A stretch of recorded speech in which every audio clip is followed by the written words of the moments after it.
Hello and welcome to this special edition of ACM's Vault of Cult. It's been a weird time since our last episode. I've not been able to meet up with anyone in person to do a podcast because of everything what's been going on. 2020's been a weird year. So what I've done is an episode over Zoom. It's not gone as well as planned. I'll be honest, I don't think it works over Zoom, but people spent the time to chat with me about movies on that, so I'm going to put it out anyway as kind of a end of year season finale special. It was going to be just about the movie Maniac Cop. And the first part of the show is about that kind of classic.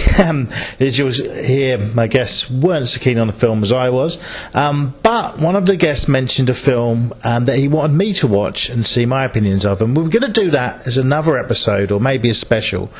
But we thought we'd record a conversation about that movie and put it as part of this one. So we've got a longer episode for you.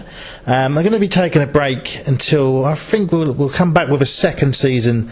Hopefully that'll be ready to start putting episodes out in sort of February time. So everyone enjoy the festive season. Happy New Year to you all. And we'll aim to get this going in full swing next year. Thanks for everyone who's listened, and thank you, of course, to everyone who's taken part. This is the 9th episode, so we've done well considering we started early September, I think it was. So anyway, like I said, this isn't the perfect recordings. There's a few mistakes. Mobile goes off at one point, but I'm leaving it all in. I was going to try to edit it, but this is supposed to be sort of a raw, normal conversation, so I'm going to leave it at that. So I hope you enjoy it, and this is the conversation about Maniac Cop.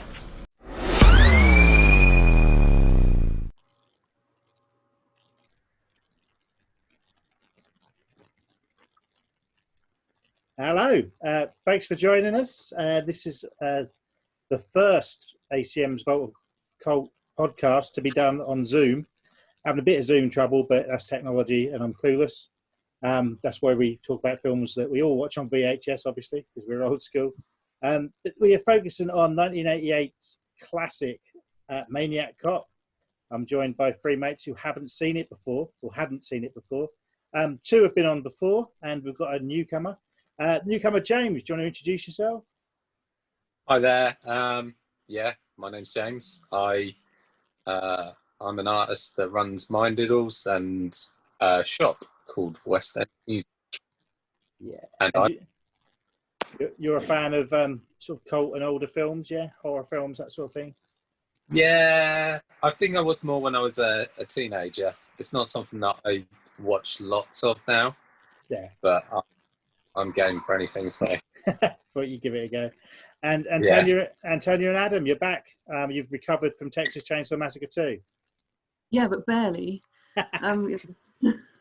It's we got some positive feedback from that podcast. Unfortunately, that was all from me. So, but yeah, we got a few listeners. And I think that was probably the weirdest film we've done so far. Probably the most unpopular film out of the ones we've done. But it got a lot more listeners than the one we done on The Craft, which surprised me.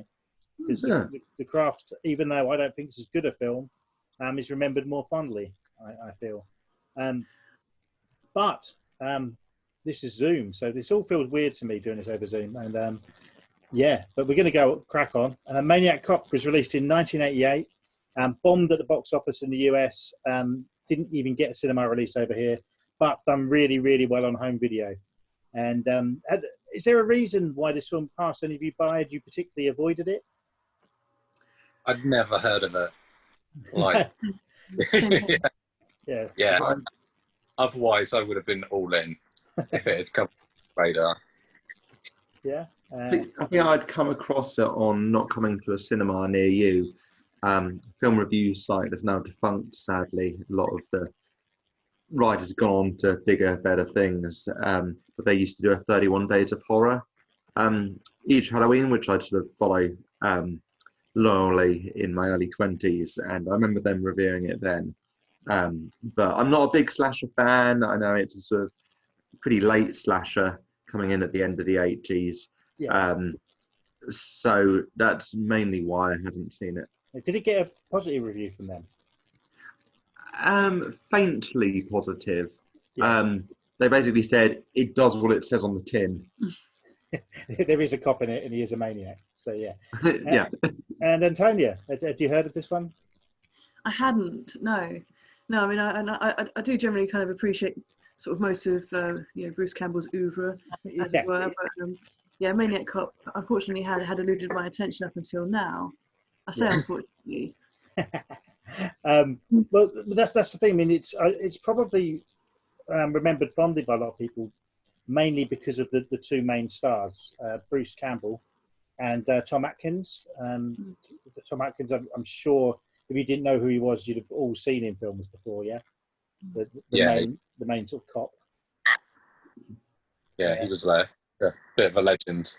Yeah, from probably most well known for The Fog and Escape from New York.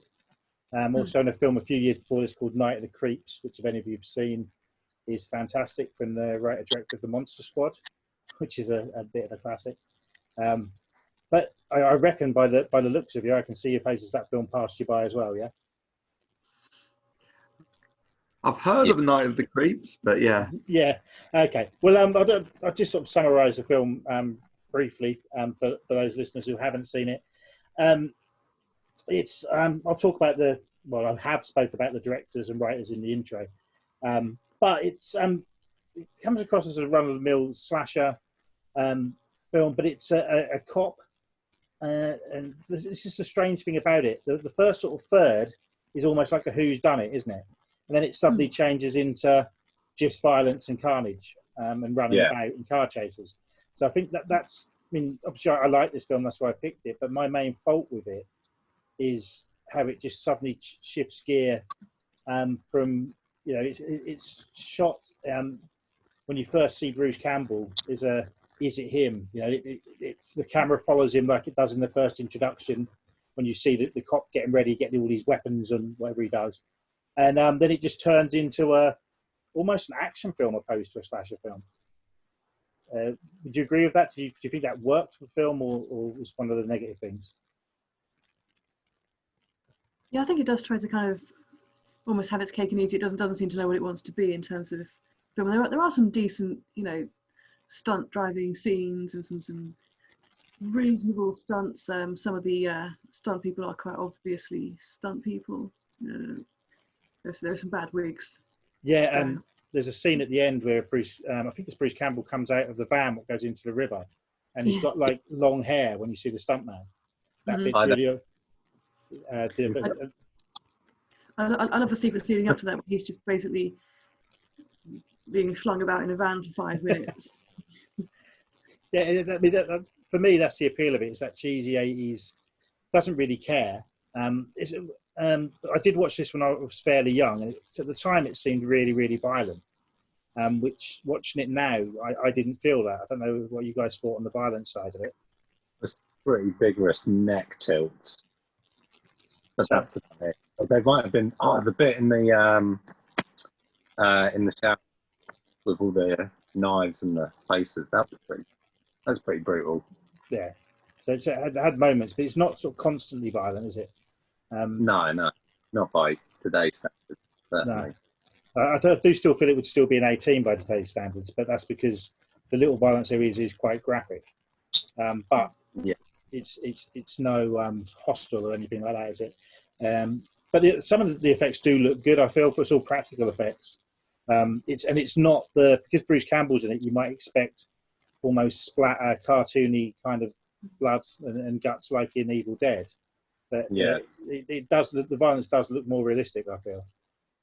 And that's one problem people might have with it is Bruce Campbell almost plays it too straight. I think I'm used to seeing him be the wisecracking funny guy, and in this he isn't. He has a few lines which are meant for humour, but mainly his character's quite boring. Would you say? I think that's kind of a notable exception throughout the entire film. There are spaces where you'd almost anticipate there'd be a joke or a wisecrack, and it's just not there. Yeah, and that with this sort of film, if it was unknown faces in those roles, you maybe would not expect the line. But with him and Tom Atkins in a way, Tom Atkins is angry all the way through this film, whereas he's often the wisecracking cop. And then you've got the angry commissioner at the beginning of the film, which he should be sort of having the debate with Tom Atkins, but they're both just angry at each other, which I found amusing, but it shouldn't be. Well, I think Tom Atkins is depressed, right? His character, and there's this sort of thing that his partner's died and he's tried to commit suicide. So there's that line, he says, "I never see you smile," and then he kind of cracks this grimace. Yeah. Yeah. Yeah. But I mean, that's what you get from Mel Gibson in Lethal Weapon. You know, his wife's died, but he's laughing about everything. So maybe it's just because I'm used to that side of it. And I mentioned Lethal Weapon because I feel this film was trying to cash in on the slasher market. And there was a lot of buddy cop films around this time. So, you know, your Lethal Weapons, Tango and Cash. And also, it was only a year after RoboCop came out, which was a massive hit. So you've got that cop thing. It's almost like, you know, this is the evil equivalent to RoboCop in a way. And it's sold on the just violence, really. And you saw the original video cover, which was just like the city and then like a misty figure of a cop, which I remember seeing in the video shop when I was really young. And I desperately wanted to see it because of that and the 18 certificate at the side of it. So I think this is very of its time. And even though it did get a small cinema release in America, I think it was aimed at that to get people to rent it market. And surprisingly, it's the same director as Maniac, the video nasty what got banned. And it feels like a rip-off of that kind of movie opposed to a follow-on. I don't know if any of you have seen Maniac. A lot of people have seen the remake with, I forget who was in the remake. It only came out about sort of 7-8 years ago. Elijah Wood was in it. Yeah. Quite a grim film. Whereas this is a grim film, but it kind of shouldn't be, and it doesn't. I don't think it'd actually disturb anyone, unless you're a representative of the New York Police, I suppose, who did have problems with it, because they're all shown in a negative light, really.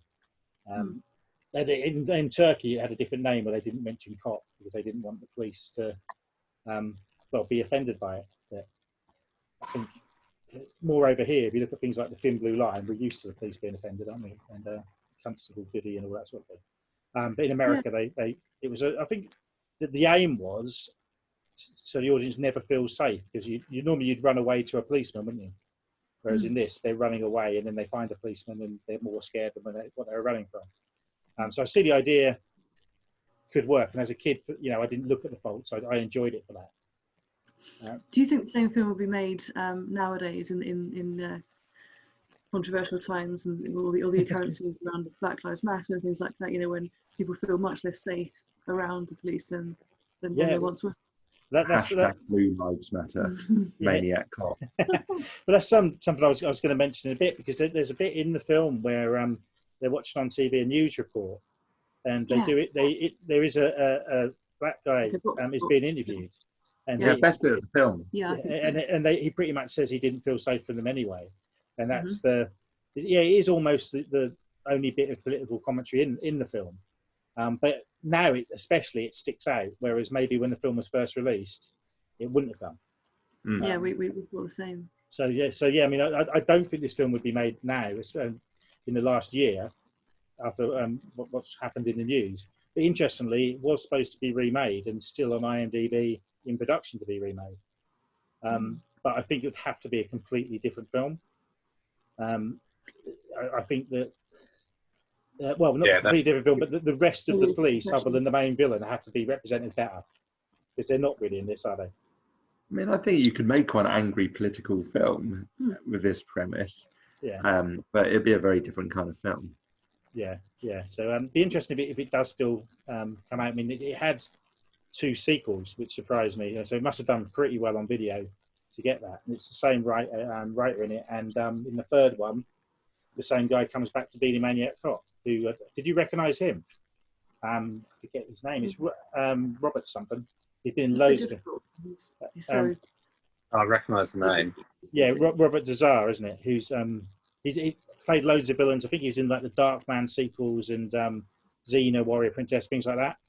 And he was a big fellow. He passed away 5 years ago, and he almost looked like he was designed to, born to be a villain all the time, and he got really typecast.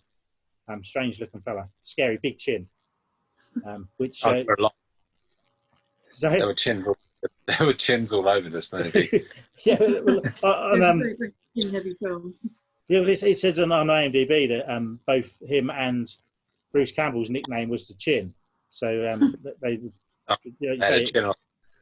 so yeah, it should have been called Chin versus Chin. But yeah, I mean, it's Maybe it was better in cinemas. Chin versus chin. I'd see it at the cinema. was that the so you cut out there. Oh yeah, it would just be way better if they called it Chin versus Chin, released at the cinema. I'd go see that. Yeah, in 3D. Oh yeah, cool. Yeah. So yeah, we mentioned the violence, and very good point about would it be made nowadays. Touch on the actual acting in it. We sort of said that.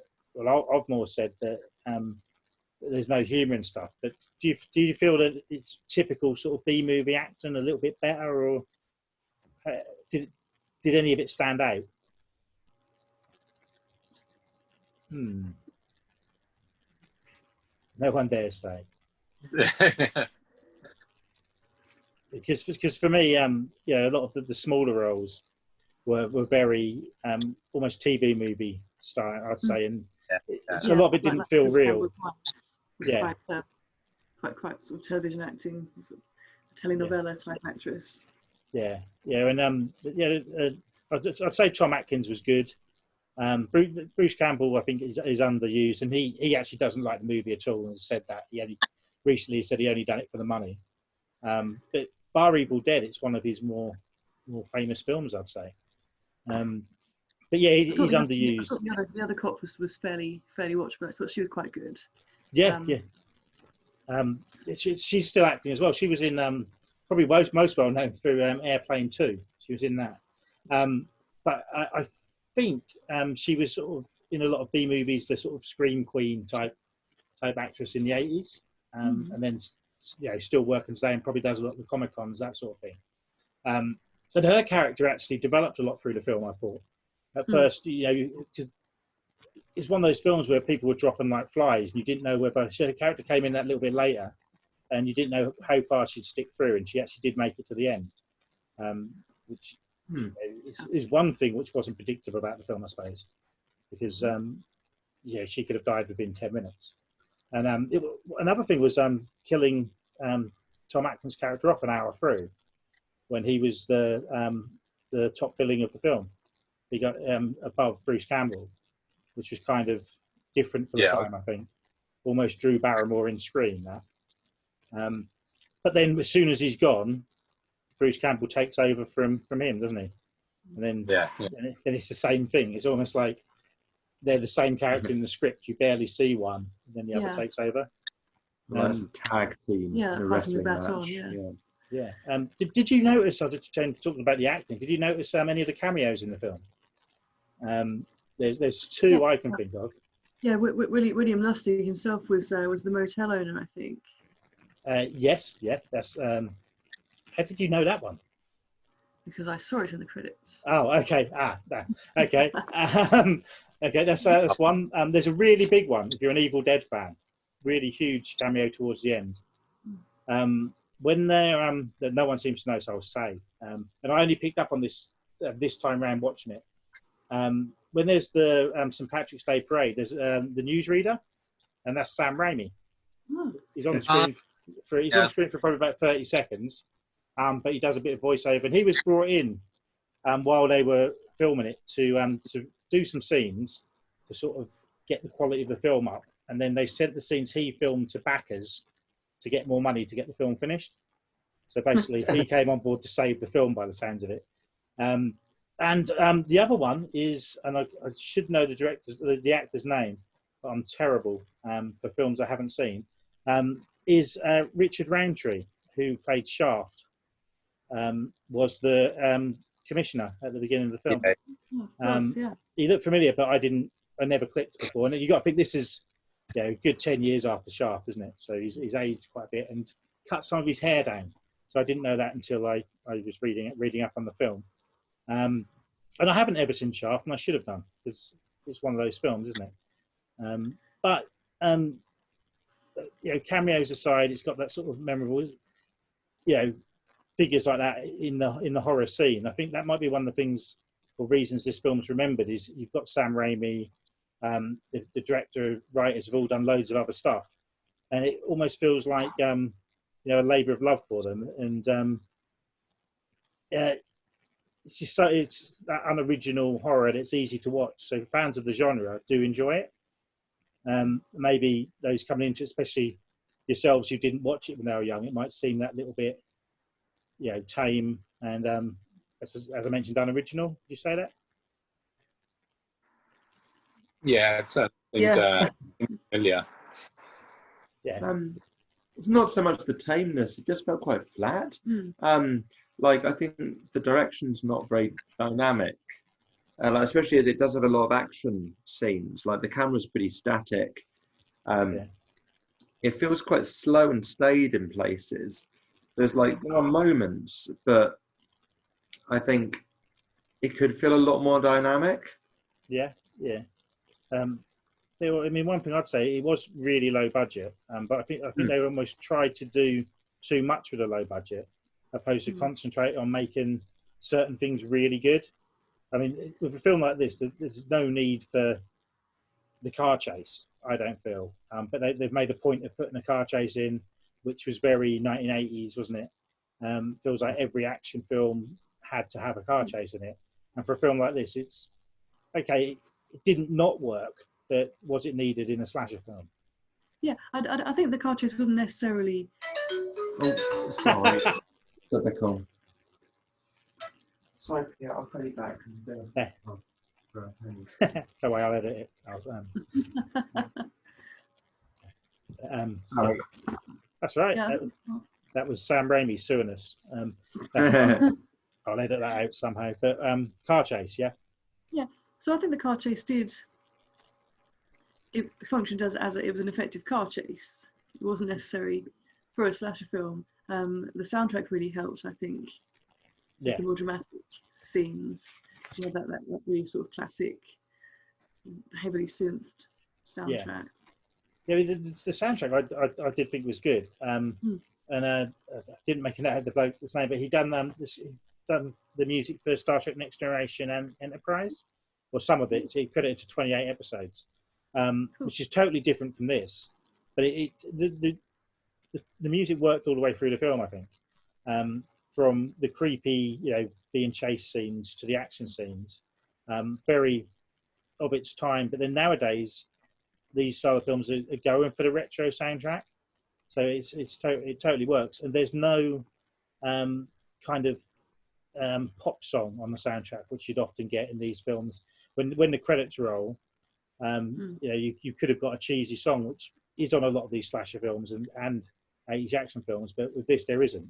Now that could be a budget thing, but I feel that actually helped the film more than not. Yeah, He's a maniac. Yeah. That. It made the film feel more sort of coherent in its own universe. It only had original music. Yeah. So that's a plus for the film. I really enjoy this film, but I think this is what this podcast is about. Is I don't think I'd have enjoyed it so much if I'd have seen it like you guys just have.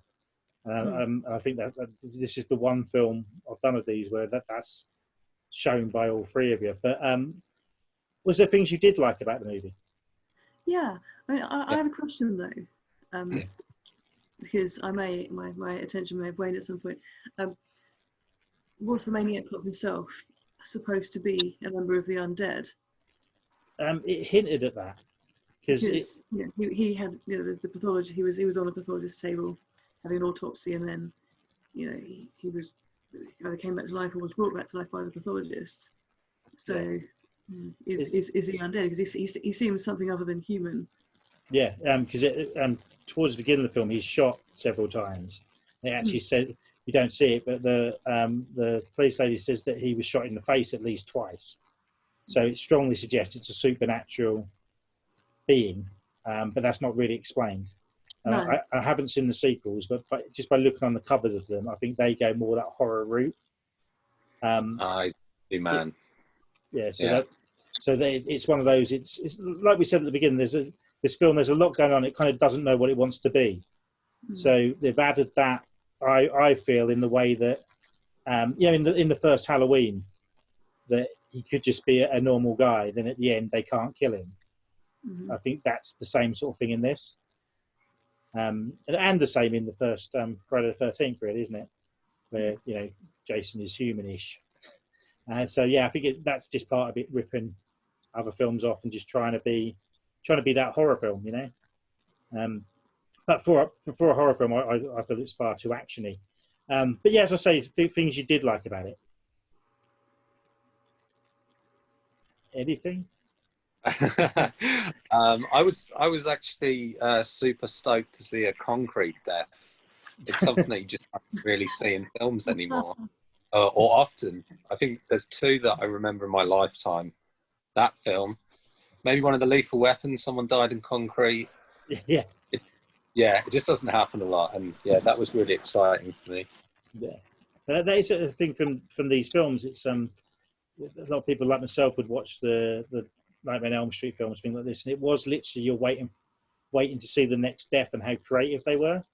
So it ticked boxes for fans of that sort of thing. I mean, I can remember, I think I mentioned it on one of the other podcasts, that when Nightmare on Elm Street came out on DVD, you could just click to the deaths in each film. It's like the fans wanted to see, and it was each movie tried to outdo each other. And in this, it's got a body count of 19, so there's 19 people die on screen, which is quite high. And some of that is ticking the boxes for if you're a gore fan, I suppose. Yeah, I feel like the deaths aren't super inventive though. No, I think they went for. It's not like, because it's not like a Giallo film or something. Like, if there's like an Italian horror and it would be sort of really out there and kind of baroque and excessive with its deaths, like it felt quite rooted in the police procedural. Yeah, they've gone for quantity over quality in this, I think. Get the certificate up, get the deaths in. There's no sort of set piece where someone's creatively head gets chopped off, is there? Which is what almost the artier horrors would do.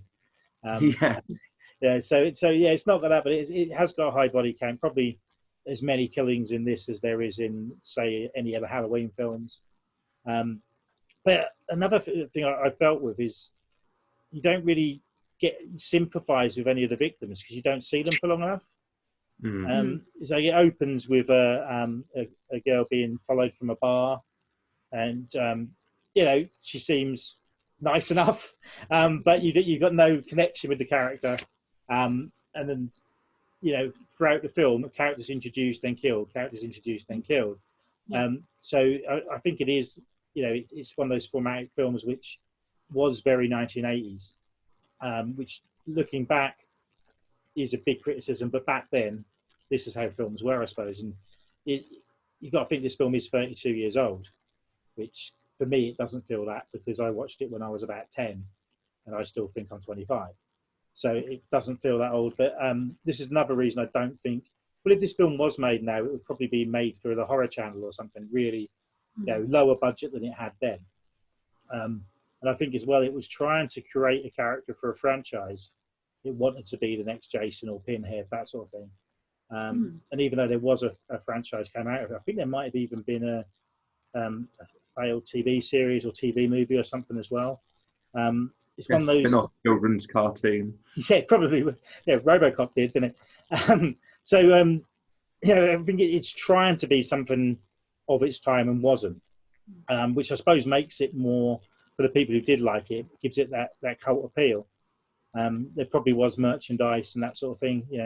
If it had been a bit more successful, jokes aside, there might have been a cartoon come out of it. There was the Toxic Avenger. So who knows?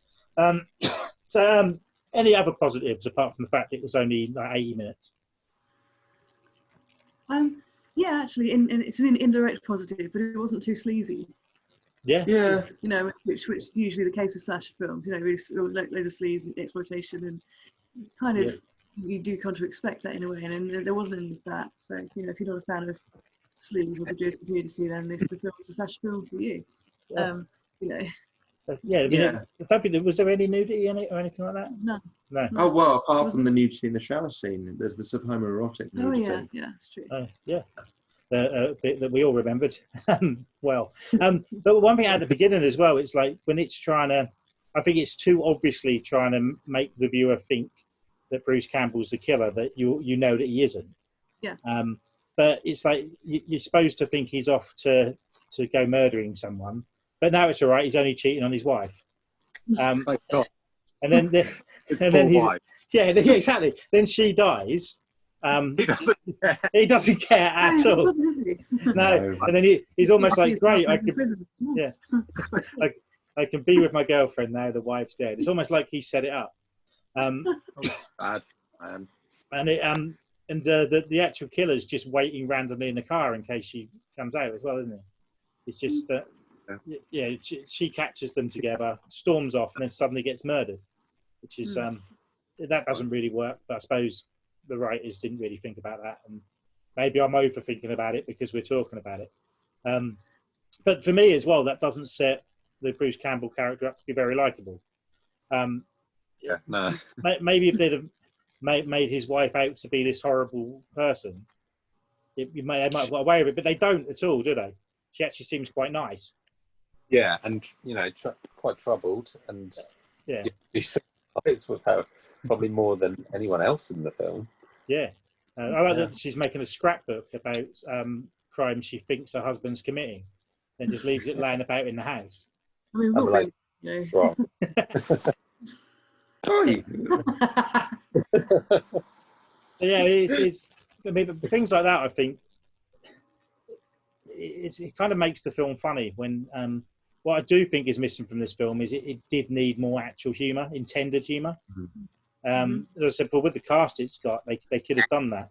But I imagine it was a low budget. I imagine it had a tight schedule, and Bruce Campbell has said he said he didn't want to be there, and I think that shows with him as well when you look at his performance.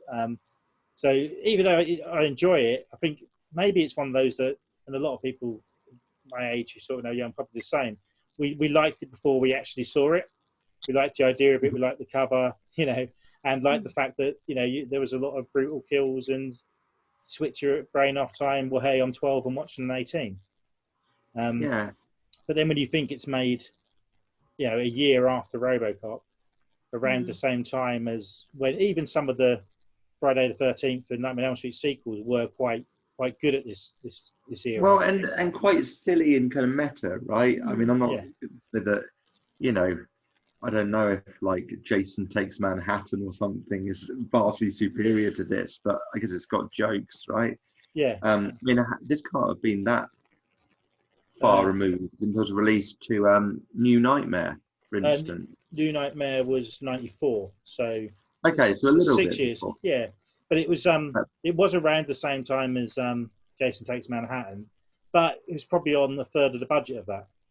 Yeah, that's true.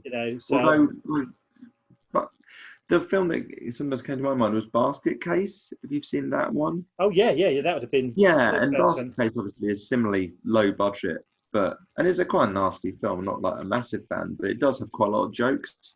Yeah, I mean that's I'd say that's 50-50 horror comedy, that one. Yeah, that's whereas great. but then I think Maniac Cop would have worked better if it was the same, And with the title Maniac Cop, you don't expect it to be as serious as it is, do you? So and also I could keep sticking up for it saying the budget. You don't particularly need a high budget to put some jokes in, do you? No, I don't think they charge per joke or anything. No, Eraserhead has a surprising number of jokes. That was low budget. Yeah, so it's I think when they made this film, they were like, right, this is the concept. Let's do it as quickly as possible. It will sell, and they were lucky to get the cast they did. And also, I'm quite surprised that Bruce Campbell was struggling for work, because it wasn't that long after Evil Dead 2, which didn't take the box office by storm, but that's one of those films that's had its fan base ever since it came out, and was a film that people wanted to be made because the original was a cult film. So I do find that quite strange. But then if you look through Bruce Campbell's career, it does almost look like he's struggled to work, probably because he's been typecast. So yeah, that's and I just feel it's a missed opportunity having him in it, and then not pushing the fact he's in it. Hmm. And if you've seen the trailer, the voiceover at the end quite quickly says, featuring Bruce Campbell from The Evil Dead, sort of like that. So it's like they've had a second thought and like, people like that film. Let's sell it on that. And that's just possibly why I remember seeing the cover and stuff. That's probably why I went back to it when I was like a little bit older. I saw it when I was right young and thought, that was all right. And then go back, Bruce Campbell's in it. Yeah, and he looks so young as well. That's weird. But yeah, then, because this was sort of sandwiched between Evil Dead 2 and Army of Darkness. And Army of Darkness, I can remember seeing posters everywhere. Video shops had it up. There was the cardboard cutouts and that sort of thing of him with the chainsaw. So yeah, it's a strange career for him. And but yet, thank God he's had that career, because I think the world needs more Bruce Campbells personally. But maybe that's just me. I just love the guy. He should be in So he should be in every film in some capacity. yeah. He's in every Sam Raimi film in some capacity. All three Spider-Mans and that sort of thing. So yeah, it's one of those. It's a strange movie, and it's not too long before Sam Raimi done Darkman, and I feel that this could, so Sam Raimi done a lot for this film. I think it would have helped if he directed and wrote it, maybe.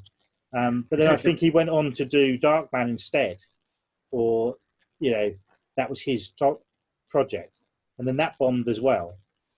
So it's a strange time for all their careers, and they all bounced back. Bruce Campbell, especially more recently with Ash vs. Evil Dead. Sam Raimi's gone on to be a massive director, isn't he? He went from having several flops to somehow getting Spider-Man, then that Wizard of Oz film, and seems to be really, he's up there now with the names in horror. And then this is just sort of one of those films floating about that people have been involved with. Almost like Peter Jackson had that musical film he done, which no one mentions. Meet the Feebles? Yeah, that's the one. Yeah. And it's like whenever anyone mentions Peter Jackson, that never comes up. And it's really hard to get. Has anyone seen that one? Yeah, I mean, it's no Brain Dead or Heavenly Creatures. No. But you can say about any film, really. Yeah, that's true. So it's one of those strange films, and I think it's really interesting that it's getting rebooted. It might be they're running out of ideas. It certainly can't be because of as we mentioned before, what's going on politically at the moment. So unless someone's a massive fan, I think they can do something with it. But more likely, it's a name, and they reckon it will sell. But would any of you guys be watching a remake of this? Well, to be on, I probably would out of curiosity. Yeah. To see what they could do with it. I think it could actually it has potential to be one of those films that you sit and watch with the intention of laughing at it, with it. If it has some kind of humour and some witty remarks and some, Yeah. any kind of quips or humorous asides, which it does really lack. Yeah, but I get the feeling that it does think it's a funny film, but it's just not executed very well. I think Werner Herzog's remake of Bad Lieutenant with Nicolas Cage in a Bad Lieutenant Port of Call, New Orleans is a better Maniac Cop than Maniac Cop. Yeah. Maybe if they got Nicolas Cage involved in this, maybe that would work. Nicolas Cage in a remake, never. Oh yeah, Wicker Man. Let's not do that. Not getting involved in that. James, would you watch a remake of it? Yeah, as long as Bruce Campbell's in it. Also, put Nicolas Cage in it as well. I don't know whether he'd be the Maniac Cop. Maybe there'd be two Maniac Cops. Yeah, Maniac Cop. Yeah, Maniac. Just the Maniac Cop versus RoboCop. You could do a crossover, Maniac Kindergarten Cop. Oh yes. Maniac Kindergarten RoboCop. Or get Stallone involved in Maniac Copland. That could work. So there could be a Maniac Cop extended universe. See, I hope the makers are listening to this. Yeah, they will. Sure they are. Yeah. What else are they going to be doing? Not making films. So yeah, I mean it's a strange film, and I'll ask you for your ratings out of 10 for it. I think this is going to be interesting. I'll start with Adam. Oh gosh, sorry, Andy. So go as low as you want. It's fine. Just hovering under a 3 out of 10. Oh. So we'll go for 2.7. Yeah, right. Yeah. And Antonia? Oh, I'm getting more harsh. I will say 2.5. What? Okay, we've got to watch the sequels because that's You know I'm a harsh film. We need more lore, more of the lore. Of course. Okay, this is strangely the first one I've ever done where everyone's gone under IMDb. Well, this has actually got 6 out of 10 on IMDb, which I think when I first saw this would have got a strong 8 from me, but now it's got to be a 6. I was a 3, and then I remembered the concrete bit, so now I'm a 5. You're 5. Okay. So I stood up in the room and I clapped at that moment.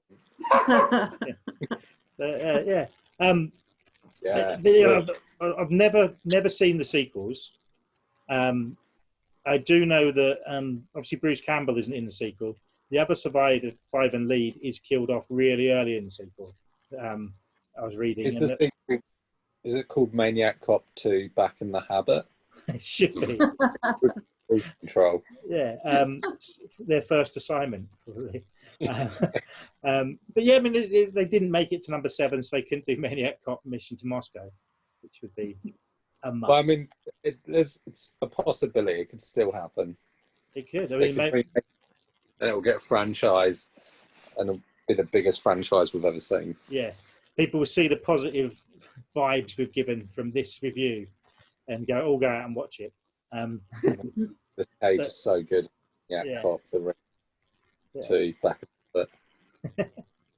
But as I say, I mean, it is 32 years old, and it's available still on. Did you guys watch it on Shudder or something like that on Amazon Prime? And yeah, it's on Shudder, and I believe it's on YouTube as well. Yeah, I don't know if it's on there legally. Nice. But you can probably pay to watch it on there. But it's there's a special edition Arrow Blu-ray out of it. So there is the market for it. People are still paying to watch it. So there's got to be something about it. But possibly it is the people we see on the screen. It's Bruce Campbell's got that appeal, hasn't he? So maybe people will look him up on IMDb and go, that one's got a scary looking couple, we'll have that. So I'd like to apologise to you all for making you watch it, apart from the concrete scene, obviously. I'm going to watch that bit.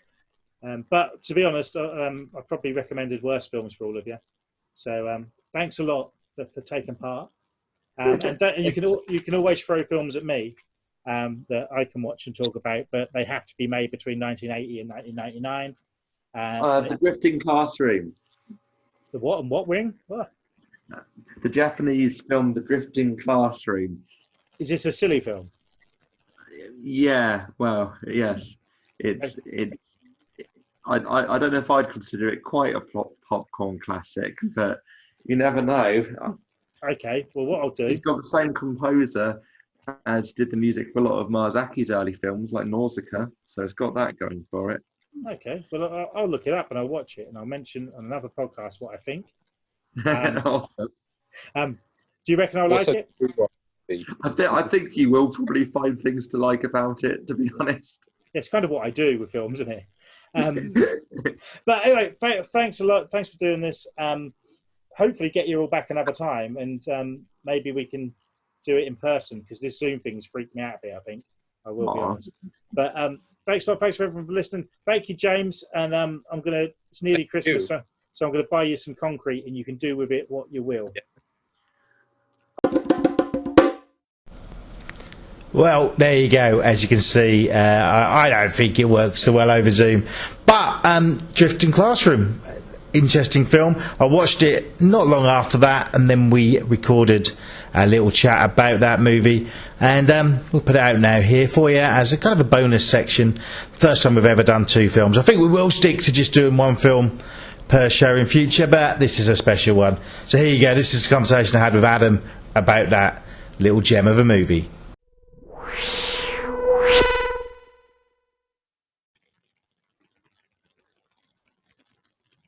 Okay, so I've just watched The Drifting Classroom from 1987, a film that was recommended to me by Adam. So we're sort of doing this conversation the other way around. This is a film that he enjoyed. Well, did you enjoy it growing up? Is it one you grew up watching, or? No, sadly not. Although obviously it is a kids' film of sorts. Kind of, yeah. I mean, I came to it. There's either two ways I could have come to it, and I can't remember which one. I definitely read the manga first, by Kazuo Umezu. It's probably his most famous manga. So he was a boys mangakun. So, he wrote manga for teenage boys, adolescent boys. He's quite an eccentric personality. Like, he's still alive. He must be in his 80s now. And he's got this kind of characteristic, like, Where's Wally look, with some mad, frazzled hair. And he crops up, actually, in, I think it's like Tokyo Zombie or all sorts of films, like he'll crop up in, doing little cameos. He's sort of known for his gross-out comedy and also his horror.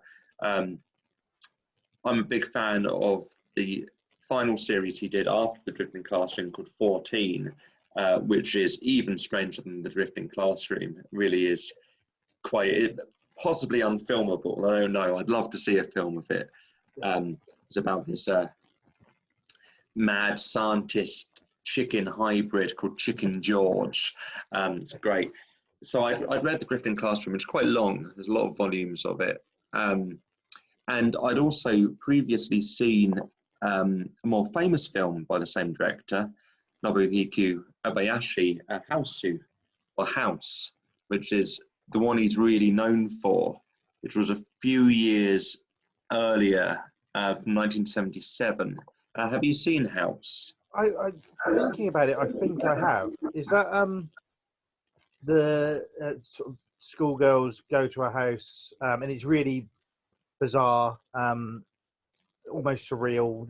Is there a bit of animation in it and stuff as well? Yeah. That's the one. So where she keeps playing the piano. Yes. Yeah, I watched that last lockdown. Actually, it was one of the films recommended to me, and I did really enjoy it. But yeah, it was bizarre. It's got a madcap, and it's got that kind of visual collage style to it. Interestingly, apparently that was created that Obayashi had worked in advertising before then, and he'd made some experimental short films, and basically the studio wanted him to recapture the success of Jaws. So they basically wanted him to make the Japanese equivalent of Jaws, and he said, and I've read that he didn't really have any ideas on how to do this, and so turned to his young preteen daughter, who was like, 6 or 7 at this point, and basically asked her for ideas, and then wrote the screenplay around her ideas, which is why it's really incoherent and odd. Yeah. It's like more recently that there was that mega flop, was it Monster Truck, when it based on sort of an idea from the producer's sort of 3-year-old. And we could have trucks that are monsters, and they took it from there. And the film came in, it really bombed. They lost millions on it, but it was actually quite enjoyable because it's that stupid. With House, I was confused with there was the 80s horror series, wasn't there, House? When someone recommended it, I sort of went, well, I've seen it, and I had to look into it and see. I've noticed a lot people mixing the two up as well. But to me, Drifting Classroom strikes me as an attempt at a more commercial film. You might have noticed watching it that they got sponsorship from McDonald's. Yes. It's a very front and central McDonald's product placement in the film. Yeah, and it's sort of every time there's like a drink or whatever, the logo's facing the camera. I noticed that a lot in it. And mostly you get that in Adam Sandler films. There's a scene in an Adam Sandler film where they're in the cinema and everybody's coat is faced forward. I was just like, this is so obvious.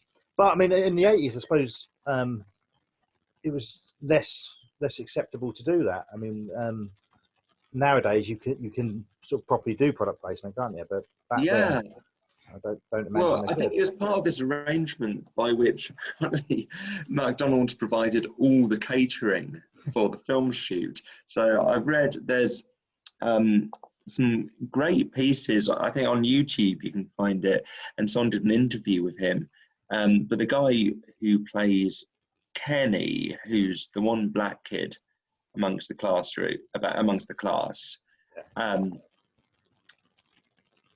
and his name is Arthur Johnson. And yeah, Arthur Johnson has some great anecdotes about the making of this film. One of which was that they ate McDonald's on set every single day. I suppose that's a way to encourage the kids to be there, I suppose, and to act. But do you want to just quickly summarise the plot for if anyone hasn't seen it? Yeah, okay. So the plot of The Drifting Classroom, this is true of both the manga and the film, is that there is a young school kid called Sho who one morning has an argument with his mother, who he's very close to, but they have this pretty nasty argument, and he goes off to school in a huff. And it just so happens that on that day, there's what seems like an earthquake. It turns out not to be just a straightforward earthquake like you get in Japan, but a time quake, which seems to be some kind of slip in space and time. And the classroom, the drifting classroom of the title, finds itself relocated many thousands of years into a desolate post-human future. The adult teachers fail completely to adapt to this, either managing to kill themselves or just losing their minds really pretty quickly. And so it ends up being a bit Lord of the Flies-like, and the kids kind of trying to survive, separating off into different factions, and all sorts of extreme climate events befall them, some of which you get in the film. They have to sort of face, obviously it's a sort of desert landscape they've been thrust into in the future. There are these strange, insectoid reptile-like creatures. You think they're aliens at first, but clearly they're just the next species that have evolved and replaced humans as the dominant life form. They kind of fight against them at first. A lot of kids die. I think a lot of the manga is given up to kids dying in some pretty upsetting ways for a manga that was, seemingly intended for. The film's only a PG, isn't it? I think. Yeah. So there are some moments of horror. There's certainly a lot of peril in the film, but it's a lot less explicitly gory than the manga is. Yeah. Which I think is good, to be honest. The manga's quite disturbing this way.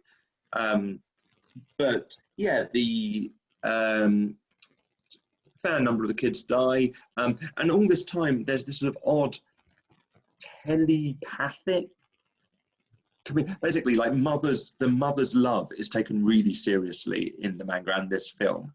Like the love of a good mother can transcend all space and time. So somehow Sho's mother is able to not only communicate with him, but send him objects. I mean, in the film at least, she kind of throws these objects into the pit where the classroom once was, and they appear. I don't really understand how she does this at all in the manga. But anyway, she manages to help out her son when he needs her. And yeah, it sort of follows, mainly focused on Sho through these trials and tribulations. In the film, there's a lot made of this character called Mark, who is played by a kid who seems to be a lot older than all the other kids. And he's the antagonist of the thing, really. He's like Sho's enemy, really. I mean, he gets a bit redeemed, I guess, by the end of the film. They have a proper fight at a proper school. That they meet you outside type fight, don't they? Yeah, it's a proper nasty scuffle. And Mark in the film is always carrying this yellow football thing, like all the time, and he just talks interminably about his big game, like while everyone else is like starving to death and dehydrating. Mark's like, oh, it was supposed to be my big game.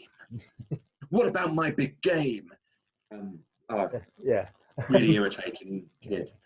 Well, But he's supposed to be though, isn't he? So he was about 30. Yeah.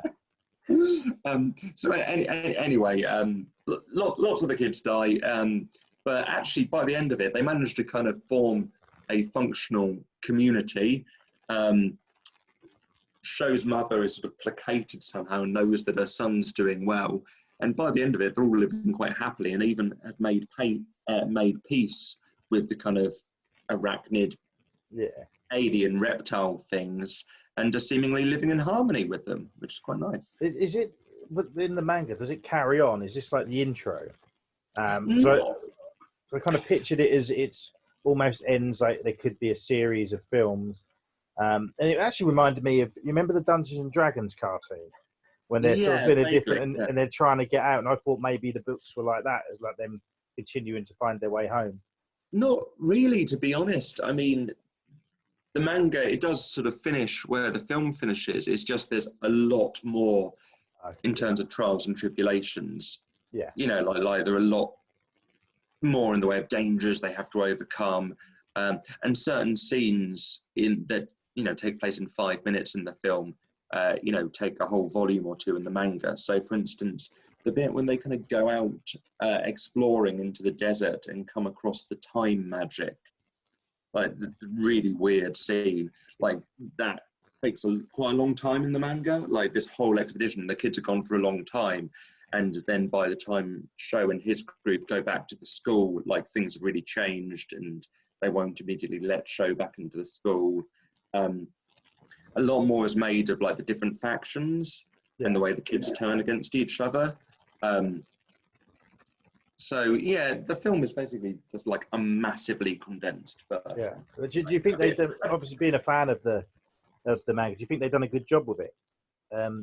Okay, I kind of think they did. Now, the impression I've got is that a lot of fans of the manga hate the film. Oh, right, okay. Like, really don't like the film. And I think that's because people seem to take the manga quite seriously. And it is pretty gripping. And if you're invested in these kids surviving, I can see why you would. And I think people feel that the film, you know, kind of doesn't take it, it kind of makes it this ridiculous, kind of awkwardly acted thing out of a good manga. But the thing is, the manga's, it's pretty batshit to begin with, to be honest. It's weird. Yeah. And also, like, Umezu's drawing style is really naive. Like, if you look up the manga, like, he's good at backgrounds, but the way he draws characters is really odd. They're always really stiff, and they always have really exaggerated expressions. Like, the kids, like, got their mouths open in shock, like, every other panel. Like, it looks really silly. And as I said, like, Umezu, if you look at him, say, like, this is Scarecrow Where's Wally, he is not a guy who takes himself very seriously. Like, did you know his thoughts on the film? No, I don't. I'd be really interested, actually. Yeah. I mean, I find with sort of live action from anime, mangas and stuff, they are really hit and miss, but you've got to take them for what they are. And the same with any adaptation, really, I suppose. And I think for me, it probably helped not have reading the manga, because I had nothing to compare it to. And it's got a real sort of 80s family film feel about it as well, even though it is quite dark. But then when you go back then, films like The Goonies are darker than you remember them being. And I think, you know, if I had kids, I'd have no worries about them seeing this. Well, I think, like, the 80s family, I find that's what I find so fascinating about kind of 80s films. And obviously, this is a Japanese co-production. You know, it's filmed at a sort of international, like, an army school. Well, not army school, you know, a school for kids of members of the army, basically. Yeah.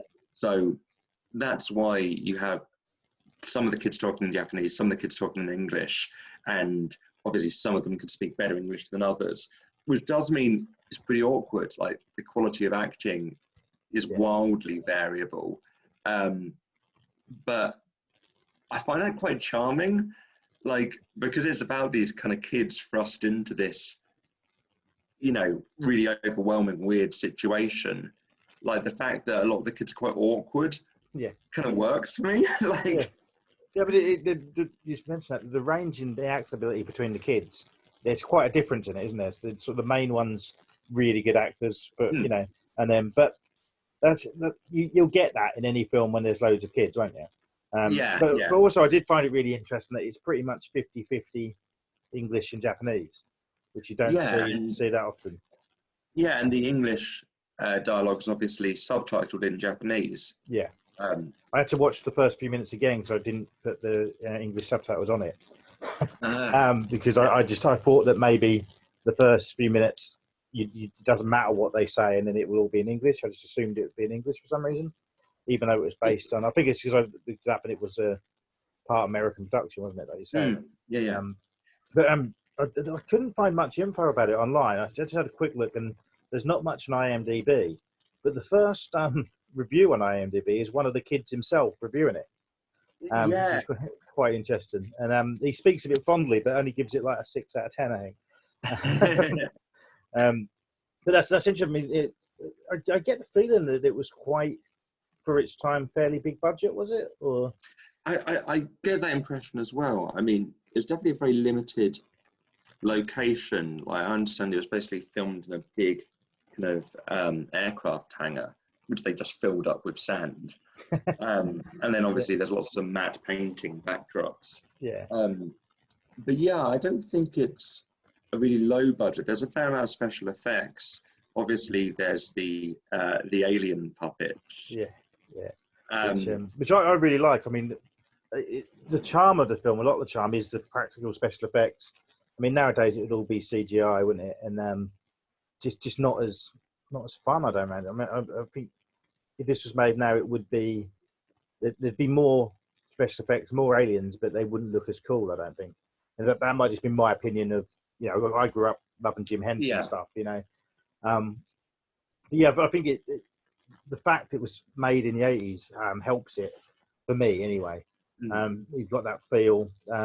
I did love the bit at the beginning as well where they burst into song. So they burst into song a couple of times, right? So they burst into song. It's not a full-on musical, but there are two kind of musical numbers. There's the one when the teacher is getting married, and now one of the kids overhears that she's getting married, and then they kind of do this wedding march thing where they're like, no, no, no, no, no, no, no, no, but they start really going for it, and like, they what? You got one of the kids taking a violin and playing the melody on that, and you then have some of the kids breaking out into dance, and that's when the earthquake hits. So one of the children is being passed over the heads of the other children, and then this earthquake or timequake hits, and she sort of spins around. You get this bizarre, I don't know if it's like a video editing effect or optical printing or what. It's like this sort of almost like a cutout. It's not really superimposition. It's like a cutout of her flying around like a kind of propeller, and then she flies out of the window. It was at that point that I thought, is it going to be a musical? And for another 10 minutes, I was sort of waiting for another song. But I like that. I mean, there's a few films where there's just one. So they used to back in the day. If you watch an old Norman Wisdom film or something, there'd just be like one random song in it. And then, there's that later bit which I really like, which is like a sort of Yankee Doodle medley. That's sort of 2/3 of the way through the film, isn't it? Yeah, and they all sort of sing slightly different children's songs, and then some of them are singing in Japanese and some of them are singing in English, and so they're all overlapping, and it becomes really chaotic. Yeah, but it's scenes like that, the sort of the weirdness of it, what makes it memorable, I think. And that's why, I mean, I was so surprised. Like, so when I looked on IMDb, and it got I think it got sort of 5 point something. But the fact that not many people had actually reviewed it. It's really weird.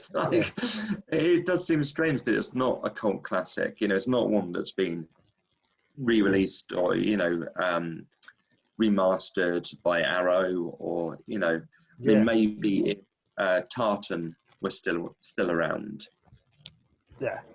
maybe it's the kind of thing that they would have Yeah, I mean, released. the fact I think it was in the last few years they've re-released House, like a special edition. Yeah. And I thought I expect I didn't look it up properly until I'd watched it, and I expected a few thousand at least people to have scored it on IMDb and this sort of, but Yeah. there were, I think it was a couple of hundred, which is rare, and then there just wasn't much info on it. I couldn't see how much it made, or I don't even know if it would have got a cinema release in this country, but I couldn't find out. Do you see what I mean? But did you have to track the film down then, or did you randomly come across it? So there was for a while, like it's probably still on YouTube, a kind of edited sort of best of, like there's a sort of 17-minute supercut of the funniest or weirdest bits of the film. As it has things like Mark talking to Troy Donahue, as Taggart, and then kicking his football out into space. It has the time magic bit when one of them is reduced to a skeleton and falls into a kind of black hole. And then, I think I got it like Twisted Nerve or something, or some kind of, dubiously, borderline legal, but, like DVD company I found online who, release lots of rather mucky looking Japanese pink films and stuff, but then also some obscure like cult classics. And my DVD of it is actually a far worse quality than the version that's now on YouTube. So it was definitely a VHS rip. Yeah. Okay.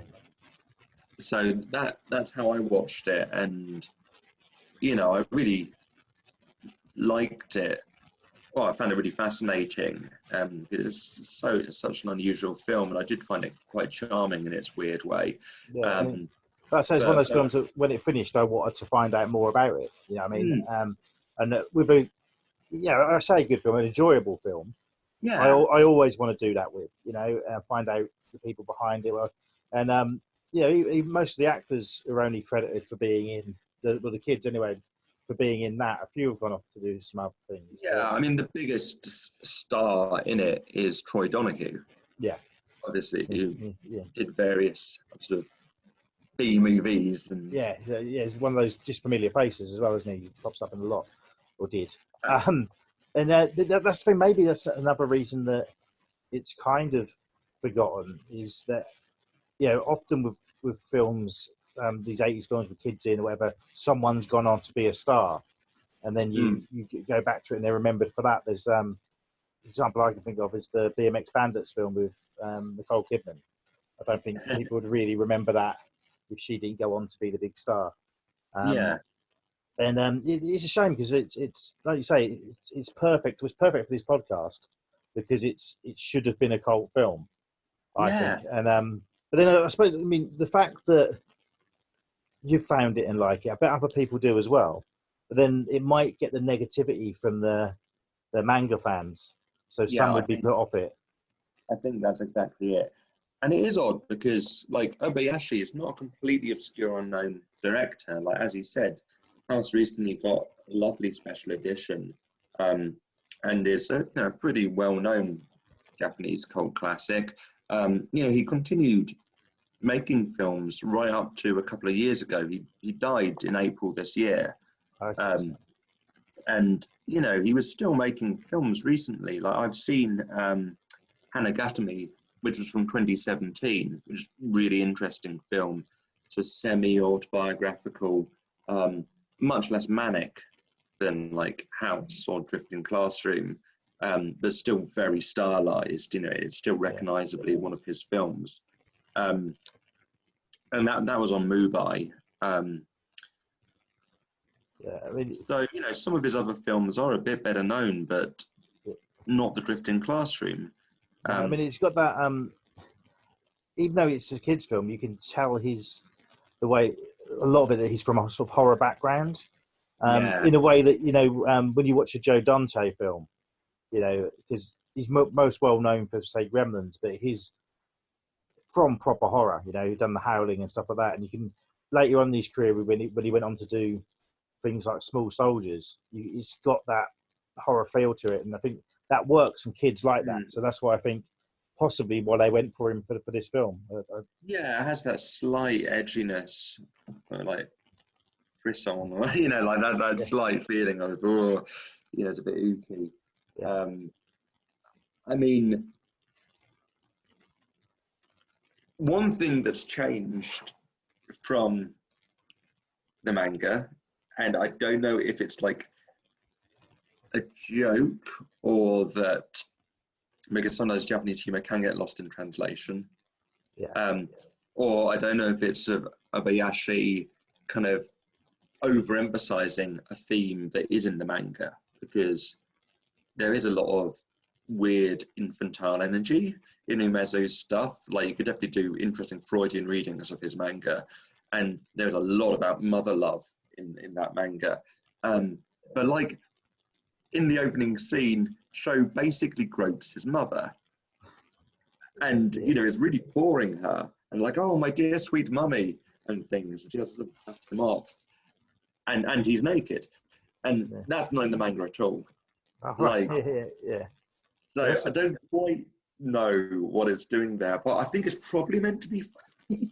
Yeah, it's strange that something like that is something they add in. It's yeah. I mean, I do know that from my from what I've watched of sort of Japanese media and sort of anime, that nudity and child nudity can be taken, that's used as a funny thing. And I don't feel like it's being sexualized in the film. It's just sort of there. But it's really odd, the whole thing with his mother. Because that's right at the beginning of the film, and it was at that point I'm like, is this a kids' film? Do you know what I mean? But so I think it probably is lost in translation. It's that it's just different culture, isn't it? Yeah.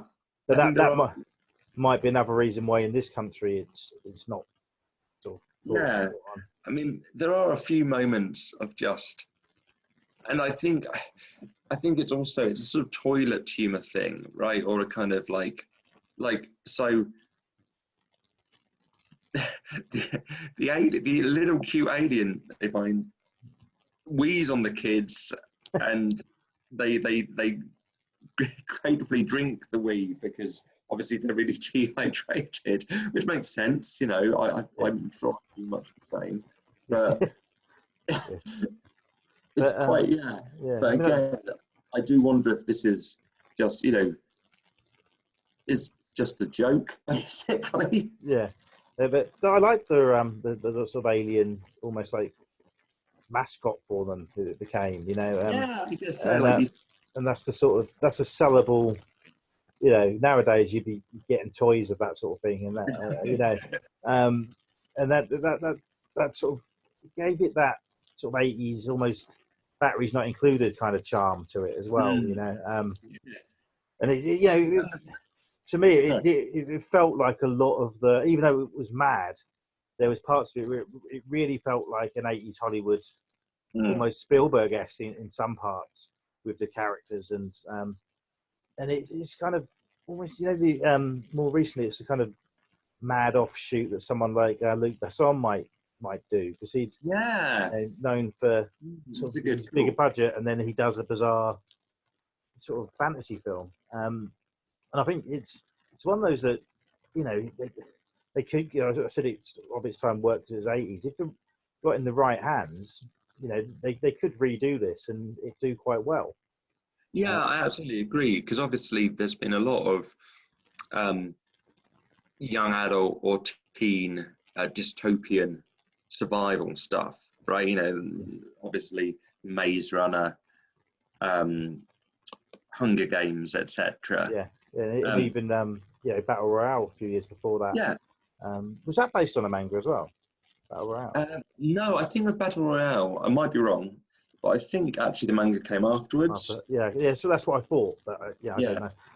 But it had a bit of that feel, but obviously not as violent, and more of a sci-fi element to it. I mean, it's the sort of thing that I think a modern audience could like. You know, the like you say, the Maze Runner, that sort of which every few years there's another one come out, isn't there? So I it do would, think be a like, market. a modern version would be less charming, though. I think Yeah, it would be. definitely. Yeah. It would be less weird. There'd be less practical special effects, and I think it would take itself too seriously. You know, what I like about the Drifting Classroom is, we're meant to invest in these kids and take the peril seriously, but you can tell that Obayashi's also having quite a lot of fun. Yeah. I don't think you could get away in a family film with killing as many kids and teachers and stuff now. Right? No. I do want to mention that how good I think the soundtrack is. Yeah. Which is gorgeous. Yeah. Like, I've listened to the soundtrack on its own several times. I think it's really pretty. Yeah. Like sometimes incongruously so. Like sometimes, there are these sort of scenes, and, like in the fight scene, you've got this really kind of gorgeous, wistful music going on, which is quite strange. But the music it does sort of stand out, and it's one of those that it gives a total different feel to the film. Yeah, it's not a generic soundtrack, basically. No. That's what I like. I remember, there's someone on the end credits, because it was a week ago now I watched it, actually. But I remember the very last song kind of stood out. I can't think for me why. Yeah, well, I know that the soundtrack was by the same composer who did Miyazaki's early films. So it's the same composer as Nausicaa, Valley of the Wind. Okay. I just got the feeling it was an actual song at the end, but maybe like I say... No, it might well be. I can't remember, if I'm honest, but I do know that the soundtrack was by the same person who did Nausicaa. Yeah. Is the soundtrack commercially available then, or did you have to find it on YouTube? Well, I mean, I think it actually was released as a CD. I've listened to it on YouTube, so I just uploaded the soundtrack. It's very much like an 80s synthesizer music, but quite kind of soft and wistful. It's really my kind of thing musically. So, I mean, it's just one of those. You could be, we mentioned about how it hasn't had a special edition, but there could be loads of stuff, including the soundtrack, to go along with this. Yeah. I'd love a special edition, because it sounds like it was quite fun making it, and the kids have had some quite interesting anecdotes, about the production of it. Reading and watching this YouTube interview with the guy who plays Kenny. Like, he talks about how he was literally picked up by the production team on the way to school. Like, literally, a car, slowed down next to him, walking to school, and said, hey kid, you want to be in a movie? And they were, it wasn't Stranger Danger. Well, depending on how you feel about the film, I guess. It was a real movie production team. It talks about how, they ate McDonald's and such. And it seems like, actually, the kids had a good time making this film, which I think comes across. A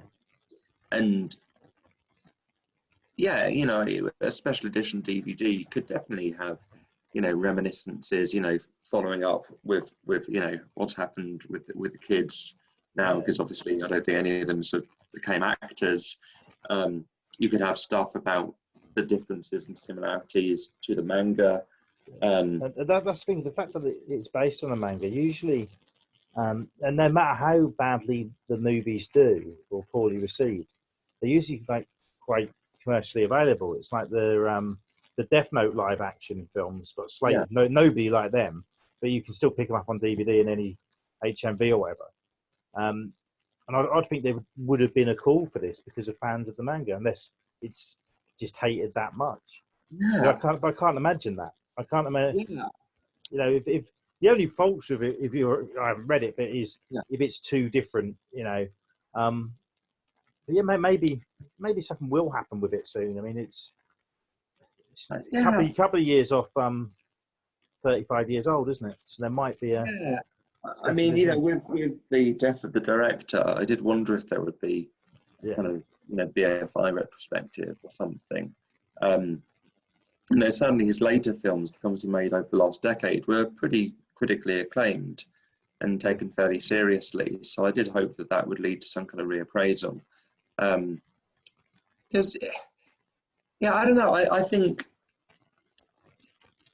I guess, I don't tend to go in for realism, especially not in kids' films. And I really like all the kind of painted backdrops and how stylized it all is.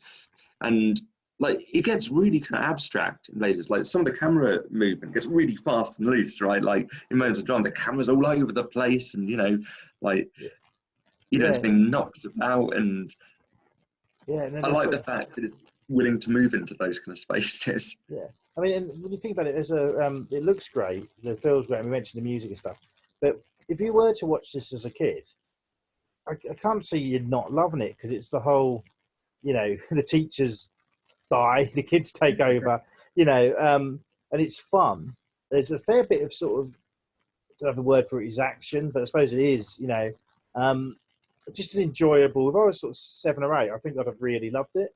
And the sort of film that when I was that age, it might have appeared on TV in an afternoon or something. A lot of these sort of, and I think it would have stuck with people.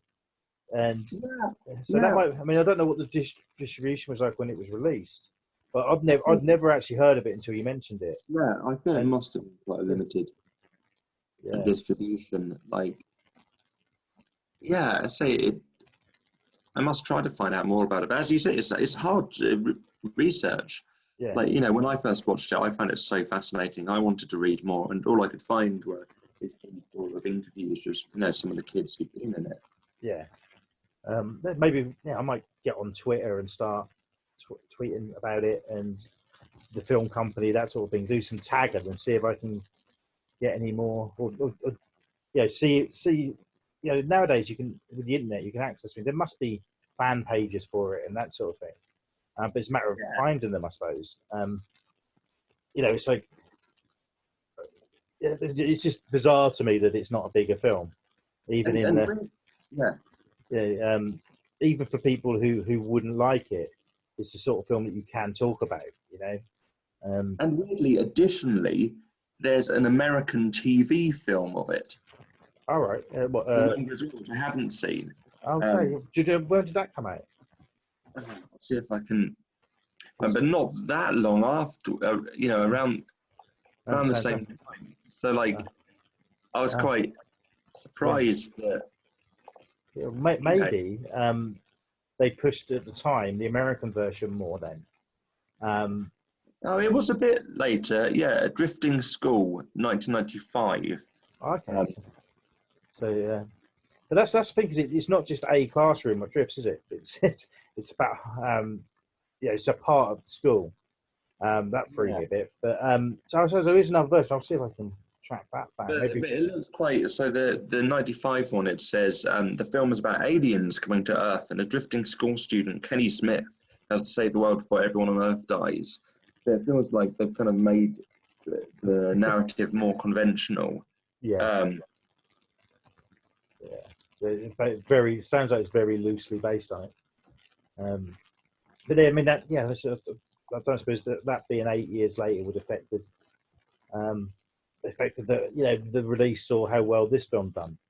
I mean it's one that I only found one poster for the film. I couldn't see any pictures of VHS copies or anything like that.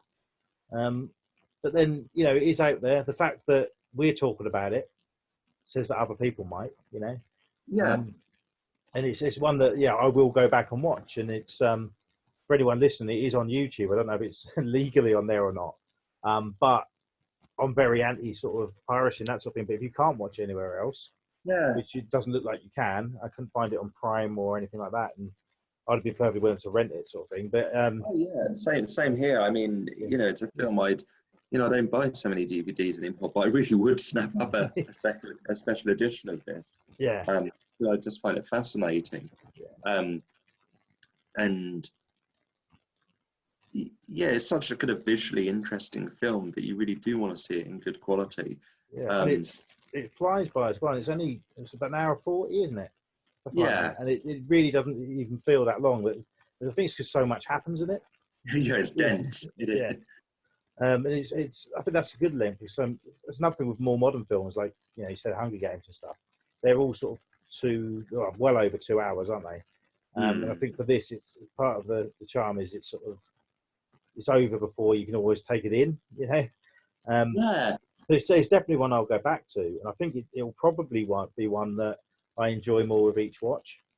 Yeah, I found that because it is quite tonally not incoherent, but it does jump around in tone, which is not. I quite like films that do that. It has its messy elements, but actually, I think more times, that was probably my third or maybe fourth. I think maybe fourth time of watching it, and actually, the more times I've watched it, the more I've seen how it ties together, and actually it is, I think, more coherent than it first seems. Yeah. I mean, that's another thing with kids' films. I mean, I don't know if it's the same with kids now, but when I was a kid, if I liked a film, I would watch it over and over.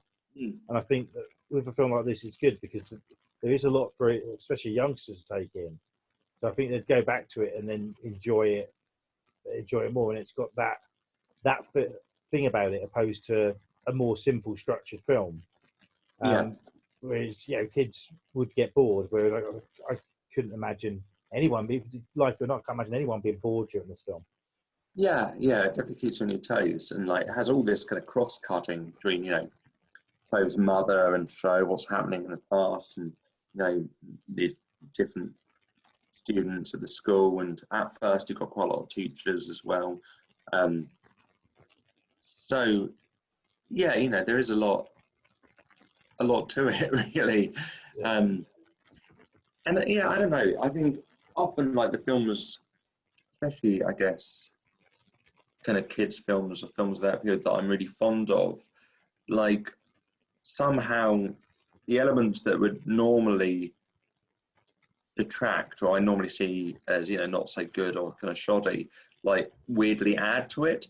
So here, for instance, I really do think that the slightly amateur acting from a lot of the kids actually makes the film kind of more charming, and just the way everything feels pretty unreal, and the painted backdrops don't look that realistic, actually kind of adds to it rather than taking away from it. It reminds me in that way of Paper House, which I don't know which Mike Rose before he did Candyman. Okay. That's how I've heard of it. I haven't seen it. Yeah. Yeah. I was watching some of the special features on Candyman recently, and that came up. So that's why that was familiar, but I've never seen it. Ah, cool. Yeah, I really like Neighbours, and that's another film that on some level is quite flawed. It's got a pretty weird soundtrack, and the acting is quite mannered, but actually because it's about a girl, it's set in this character's dreams mostly. Those kind of awkward elements of it actually make it seem more dreamlike. Yeah. And that's the same thing with the Drifting Classroom. I think the awkward bits actually kind of add to it and make it memorable. I'm kind of glad it's not really smooth. Yeah. I mean, it's strange because you say about how the backdrops and that don't look particularly real or whatever, but it doesn't. It's got that sort of charm to it. But it doesn't look cheap, does it? I suppose it's because we're aware it's nearly 35 years old. Yeah. But in saying that, I mean, some of the Cannon films were really low budget, didn't look it, did they? So it might have that sort of. I also think it's fine, right? Not all films need to look real. Oz in The Wizard of Oz never really looks real. No. Yeah. Or obviously painted backdrops, but that doesn't mean you don't accept it as the film's reality. Yeah, that's true. Yeah, I mean, you've got to, understand what they're doing. It's like this afternoon, actually, I watched Destroy All Monsters, the 60s Godzilla film. And I hadn't seen that for probably 30 years since I was a kid. And I remember as a kid, it didn't feel like blokes in suits knocking paper buildings over. But I watch it now, and that's the first thing I noticed. So with a kids' film, I think most kids, their imaginations will, they'll perceive it as how it's supposed to be. Totally. And like with Godzilla, when I watched that would have been a good 20-something years old then. So the effects wouldn't have been up to scratch with the stuff what was coming out then. I didn't care, and I don't think show this to a youngster now, that they don't care about the quality of special effects. They care about how fun the film is. Yeah, I bet George would love people to look at him. Like, and Antonia's son. Like, I think we should get them to consider. Yeah, that would be good. Get him to review it. But yeah, I mean, but what rating would you give it out of 5 then? Out of 5, did you say? I think that's how we usually. Yeah, we'll say out of 5. I would give it. No, let's do it out of 10. That's because I think that's what we usually do. Sorry, I got confused. Okay, out of 10, I would give it 7. I think. It's not a perfect film by any means, but I really like it. Like, it's one of those. It is a flawed film, but I think that's half the appeal. Yeah. So what about you? I'd probably say about the same as 7, but it's if I'd have seen it when I was younger, I imagine it would be on the sort of, I'd probably 8 or 9 if I'd have grown up loving it. Yeah, I mean, and it's one I definitely want to watch again, and maybe the rating will go up. Even when I rewatch it. And it's just one of those interesting, and you're sort of thinking about it for a while after, and you're like, it was almost when it ended, I was like, did I just watch that? Do you know what I mean? But that's the thing, and maybe one of the reasons it's not remembered or didn't do so well was because it was just that different, that bizarre, that people couldn't relate to it, or more likely didn't give it a chance, which I find often with the bizarre films. Which is a shame. Like, I think, that's what I'd say to listeners. Give it a chance. Like, it's. I think it's an interesting film, and I think there's more to it than one might immediately assume. But it's for anyone listening as well. If you do track it down, do comment on like the Facebook page and any way you can, and let us know what you think of it. Yeah, because it's one that in the sort of week since I watched it, I have mentioned it to a few people who I think would like it. And don't get me wrong, there's a lot of people I think just wouldn't like it, or wouldn't more likely wouldn't want to like it, is the way that I like bizarre films, and there's a lot of sort of B-movie sort of horror crazy films out there, but it's nice to find one that you could just sort of show to a kid, and or in my case, show to my parents, because I don't want them seeing anything offensive, because they'll have a go at me. But with this, I'd love to sit my parents down and say, "What do you think of this?" And then they'd then tell me that I was adopted, I suppose. But thanks because a few people have said they'd want to show me a film and do the podcast sort of the other way around, and I haven't. And this is the first one I've done it. Other people haven't given me the film. So if you think of any more, we can always do another one at some point, and I could force you to watch another terrible 80s horror. We'll see. But thanks a lot, and I've really enjoyed it. Hey, cheers, Andy.